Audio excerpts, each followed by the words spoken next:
Le bois, une ressource essentielle à l'homme depuis le début de son existence, dont son utilisation et son exploitation n'ont cessé d'évoluer à travers le temps et les régions du monde.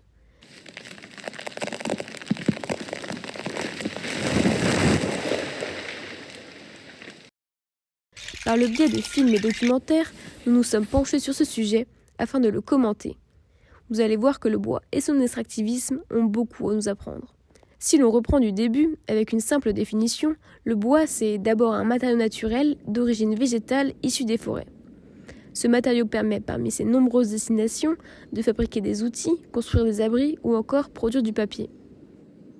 De plus, les rapports entre les êtres humains et les forêts n'ont pas toujours été les mêmes et ont évolué. Laissons ça de côté et admettons que les arbres sont les arbres et que l'argent est l'argent. Vous en avez là pour des millions. Vous avez raison. Dans Princesse Mononoke, la forêt apparaît comme un lieu mystérieux et magique où l'esprit de la forêt est protecteur de l'équilibre. C'est aussi représenté comme un milieu dangereux où les animaux font la loi et où les humains n'ont pas leur place.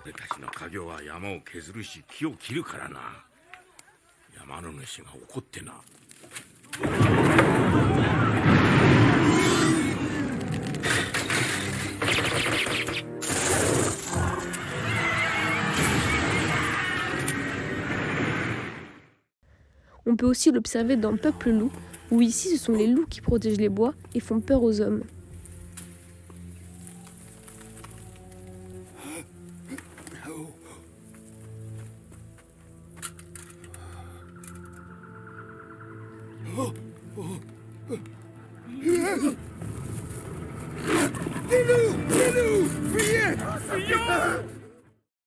La vallée des géants présente quant à elle une forêt majestueuse, monumentale, qui fait comprendre à l'humain qu'il est insignifiant face à la grandeur et à l'histoire de la forêt.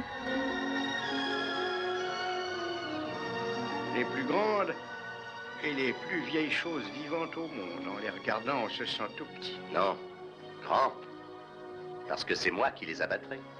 La veuve Chadwick et ses amis ne veulent à aucun prix qu'on touche à ces arbres. La forêt, c'est aussi un milieu habité. C'est un grand écosystème où vivent un bon nombre d'espèces. Ici, dans le Lorax de 1972, avant l'arrivée de l'homme, rongeurs, oiseaux et poissons vivent en communauté et se nourrissent en paix. Happy dappy barbaloots under the trees, in our barbaloot suits, under the trees, eating Dracula fruits, holy succulent, mellifluous, deliciously, mellifluous, sweetly succulent, fluous, Dracula fruits. Summertime's a comin', under the trees, hummin' fish a hummin'. Et puis, bien évidemment, la forêt c'est le lieu de ressources en bois, qui amène à notre sujet principal. À l'ère des premiers bûcherons, la forêt et ses arbres sont traités avec respect, ainsi que les animaux qui peuplent ce milieu. Et actuellement, il ne se vend pas du tout, mais c'est pas grave. On attendra. Un jour, le merisier sera à nouveau à la mode, et à ce moment-là, on pourra le vendre. Tant qu'il est debout, il grossit. La forêt abandonne ensuite sa dimension écologique pour ne garder qu'une dimension technique. Dans d'autres mondes, les femmes blondes. Oh, la gaffe, le galandor, les rapides et les crevasses. Elle devient une simple ressource destinée à être exploitée. Des voisins et puis du pain, de la bière et des matins installés dans le jardin. La dimension symbolique et écologique formait des limites, qui ont été abattues. Et dans les années 70, on imagine déjà une optimisation de l'abattage.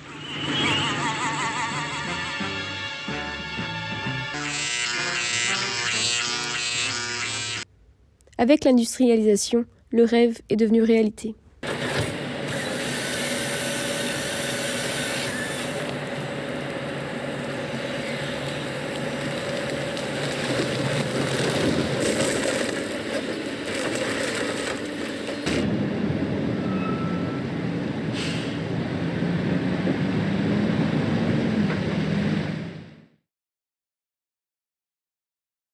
Toutefois, les conditions d'extraction du bois rendent la vie des hommes difficile. Pour la plupart, ils ont émigré de chez eux pour venir gagner leur vie. Tous venus de vieilles paroisses au sol maigre et revêches, des Laurentides à la Gaspésie, de la Beauce au lac Saint-Jean, pour accomplir des travaux exemplaires. Le lieu de vie dans lequel ils atterrissent peut être rude, parfois dans le grand froid, souvent éloigné de la ville. Avant d'atteindre la première route marquée sur la carte, il faut parcourir 140 000 de chemins privés ou prendre le train. Les activités d'extraction du bois font prendre de grands risques aux travailleurs. La manipulation des engins peut vite conduire à un accident.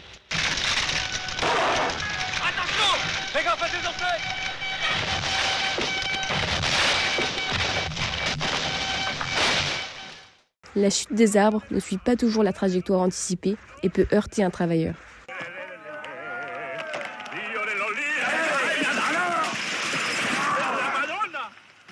Les corps sont éprouvés par le travail physique, ce qui peut mener à l'erreur.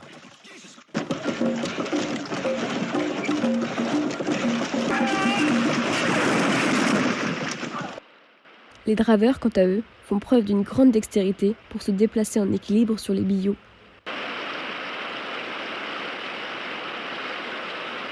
La mort à longue manche, vêtue d'écume blanche, fait rouler le billot, que tombe Silvio, elle lui lance des perles, des morceaux d'arc-en-ciel, pour lui crever les yeux et le briser en deux. De plus, ils manipulent des explosifs pour désengorger les cours d'eau.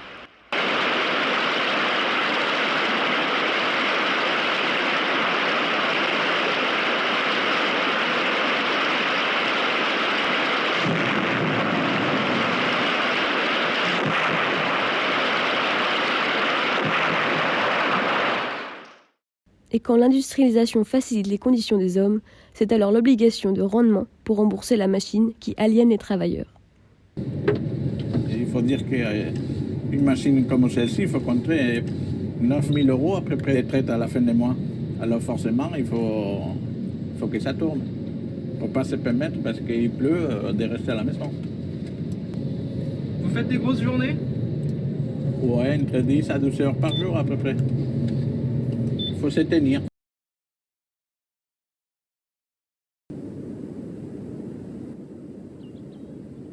Et quand ils ont grandi, c'était la forêt noire. Les matins sont devenus des soirs, et sous les sapins rien n'y pénètre, pas même un chant d'oiseau. Les sapins ils m'ont fait partir. L'extractivisme a aussi des conséquences sur les êtres vivants du milieu où est extrait le bois. Afin d'obtenir cette ressource, l'homme impacte les populations occupant le milieu, humaines ou animales. Ces populations peuvent être alors délogées, à l'exemple des Tanuki, où privés de leur environnement, ils doivent s'adapter aux hommes et à la modification de leur habitat. Ils ne trouvent plus leur nourriture en forêt et sont contraints à en chercher en ville, parfois au prix de leur vie.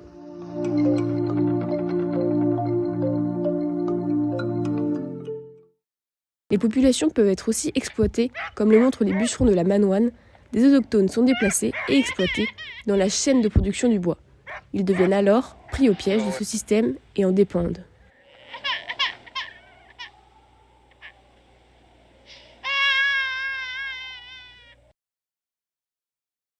Seulement leur forêt rétrécissait de jour en jour, mais après les ébats, l'homme déloge et s'approprie la forêt. Elle n'appartient plus aux êtres vivants qui la composent, mais à l'être humain. Celui-ci s'accapare donc un sol, une terre, pour des raisons variées.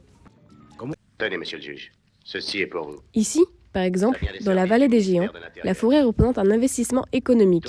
Le bois est alors vu comme une marchandise. Sans plus attendre, prendre possession de la terre et des bois qui s'y trouvent. Et ils auront le droit de couper nos arbres? Je crains bien que oui. François, toi et Greg, mettez les gars au travail immédiatement. La terre et ses bois sont à nous. Voyez, sœur Alicia, vos amis auraient pu gagner beaucoup d'argent. Vous n'avez jamais appris un autre mot que argent? La forêt peut se voir appropriée pour d'autres raisons que l'épuisement du bois en lui-même. Dans Pompoko, celle-ci est investie pour y laisser place à des logements. L'homme se développe et étale son territoire. On se mit alors à défricher sauvagement les terres agricoles et les collines avoisinantes.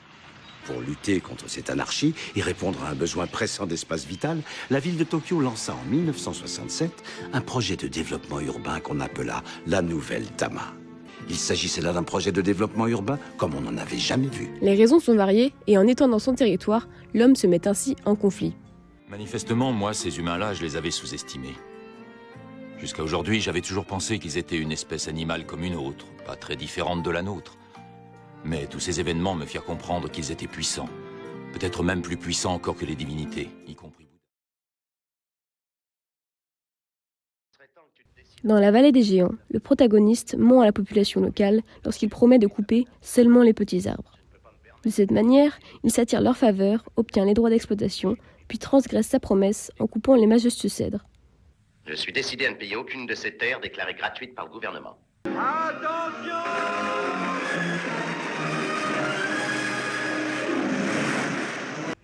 Dans les grandes gueules, les droits d'exploitation sont vendus aux enchères.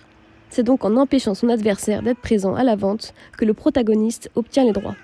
8900, 8800, 8700, 8600, 8500, 8400, 8700. Article 63 de la forêt d'Ormont-Rebage. Adjugé à M. Vincent Renato, entreprise d'Ormont-Rebage. Dans le clan des irréductibles, les bûcherons font grève, mais la décision n'est pas unanime. Ça commence à sentir la bagarre, Henri.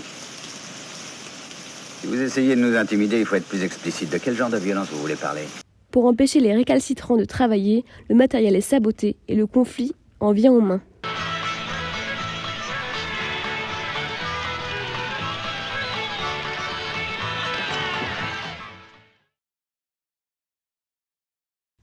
Les sols sont lessivés par les pratiques extractives. Les écosystèmes sont mis en danger par la rupture d'un équilibre homme-forêt, entraînant la mort de tous. L'extractivisme du bois met ainsi en péril les générations futures. Pourtant, tout espoir n'est pas perdu. L'homme peut changer. Et surtout, la nature nous donne vie et est bien plus forte.